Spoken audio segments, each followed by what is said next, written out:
আসসালামু আলাইকুম। যারা কল রেকর্ড করতে চান কিভাবে করবেন সুন্দরভাবে, খুব সহজে সংরক্ষণ করে রাখবেন, তো আজকে এই বিষয়টি দেখব। চলে যাচ্ছে মূল টপিকে। তো আমাদের ফোনে তার জন্য দুটি অ্যাপ রাখা লাগবে। দুটি অ্যাপ আমি অলরেডি নামিয়ে রাখছি। তো এই দুটি অ্যাপ প্লে স্টোরে পেয়ে যাবেন।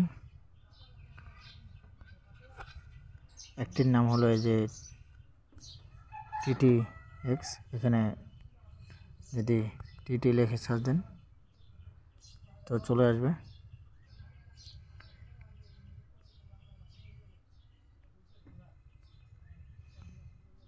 টিটি সিলেক্টরস এই অ্যাপটি। আরেকটি অ্যাপের নাম হলো অটো কল রেকর্ডার লিখে সার্চ দেবেন। দেওয়ার পর এই অ্যাপটি নামাবেন। তো এর আগে যে আমাদের ফোনে কল রেকর্ড করার সময় সুন্দর করে জোরে বলে যে আপনার কলটি রেকর্ড করা হচ্ছে, তো এটি অফ করার জন্য এই অ্যাপটি কাজে দেবে। এই টিটিএ সেলএক্স এই অ্যাপটি যখন ওপেন করবেন, ওপেন করার পর এখানে আমি এটা সিলেক্ট করে রাখছি। তো সেটিংয়ে যাওয়ার পর এখানে ক্লিক করবেন। ক্লিক করার পর আপনার এখানে অটোমেটিক দিয়ে দেওয়া থাকে স্পিড সার্ভিস বাই গুগল। এটি বাদ দিয়ে এই অ্যাপটি যে আছে নামাইছেন এই অ্যাপটি সিলেক্ট করে দেওয়া লাগবে। এটি দিয়ে থাকলে এখানে যেমনটি আছে এমনটি থাকবে। যখন কলে কথা বলবেন, রেকর্ড অপশনটি চালু করবেন, তখন আপনাকে আর জোরে বলবে না যে আপনার কলটি রেকর্ড করা হচ্ছে। তো তারপর যদি কলে যান, আসার পর এই অডিও রেকর্ডটি কিন্তু আপনার ফোনে যাবে না, অর্থাৎ মেমোরিতে যাবে না বা ফোনেও যাবে না। এটি আপনার ডাউনলোড করে নেওয়া লাগবে।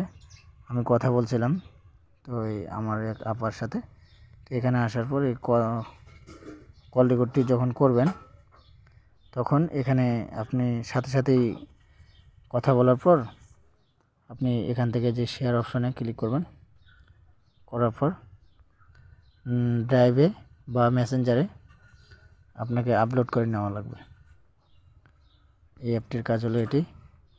আর এই অটো কল রেকর্ডার যে অ্যাপটি আছে, এটি যদি ইউজ করেন, যদি কথা বলেন, তো সবগুলাই আপনার এখানে অটোমেটিক চলে আসে। এটা ফ্রি, বেশি ইউজ করতে দেয় না। প্রিমিয়াম আপনাকে সাজেস্ট করতে বলে। তো এখানে আপনার আসবে কখন কার সাথে কথা বলছেন। তো এখান থেকে ক্লিক করার পর যদি এখানে ক্লিক করেন,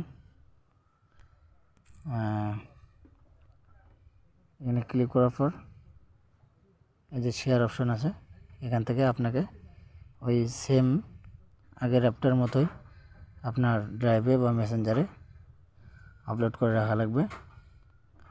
তো আজকে টপিকটি ছিল এই পর্যন্তই। ধন্যবাদ, ভালো থাকবেন।